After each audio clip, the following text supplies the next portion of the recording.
So today is the feast of Maximilian Kolbe. So we got the deer out there, which I came out because the dogs are barking. I assumed at the deer, but now I look and we've got the fox in there. See, he's in there getting water because I put that nice bucket of water. And there go the deer. And they're gone. And now there goes the fox. Oh, where did he go out? Oh, he goes out the back. Ah, there's a flap in the gate. Okay. Today is the feast day of St. Maximilian Kolbe. I did not know his long life that he had. You hear that he died in Auschwitz. He took the place of a prisoner when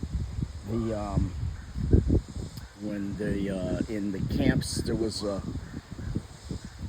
rule that if you had two prisoners, they were watching each other, and if one escaped, then the other one would be killed.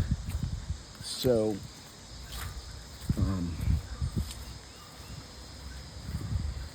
that's what I've always heard about him, and I think he had a devotion to Mary. Where'd the fox go? Did he go all the way off? Yep, looks like it. But St. Maximilian Kolbe, I didn't plan on doing this now, but he was, I believe, became a Franciscan.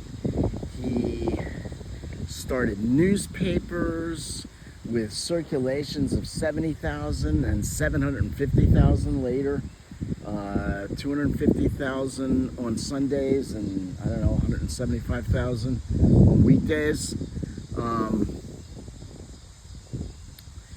He went to Japan. Wait, where was it first? I don't know where it was first. He had that newspaper, and he had a monastery, and I think the Polish prince gave him space because he didn't have enough room to do what he was doing. And it was, I think, the third or the biggest monastery or something at that point, with 800 men. He goes and does the same thing. He goes to Japan, doesn't speak the language, and within, I think it was a month or something very short, he already had circulation of thousands of newspapers being put out in Japanese. He managed to figure that out. And then he went to India, and it started there, but it didn't work very well in India, apparently. He comes back to Poland. Meanwhile, he's had, I believe it's tuberculosis. And so he's, at least 3 different times in his life, he has to take off a year for his health. He goes back to Poland, I believe. Starts back in his work, condemns the condemns, I don't know who, condemns the Russians? I guess it was the Russians were in control of Poland at that time. Of course, and then I think he gets, I guess the Germans, I don't know. Anyway, I guess it's the Germans that ultimately undo him, his undoing.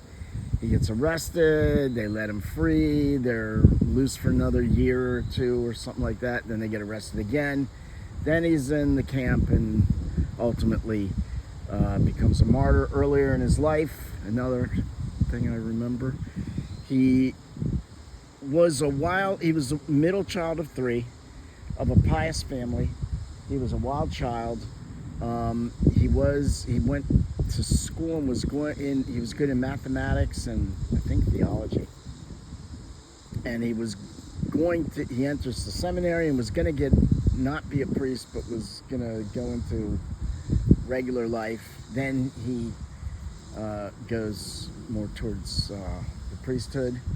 Earlier in his life, he had, I believe it was a vision of Mary giving him 2 things, and I don't remember what it was, but one was white and one was red, and she said you could have either one. and the white one was a life of purity or something like that, and the red one was the life of the martyr. And he said, I'll have both, please. So he got that, the life of purity and holiness, and he also ultimately became a martyr. So St. Maximilian Kolbe, I'll try to do a better job of giving more details. This was a general overview of what I remember. But I didn't realize that he was, I didn't know all that other stuff.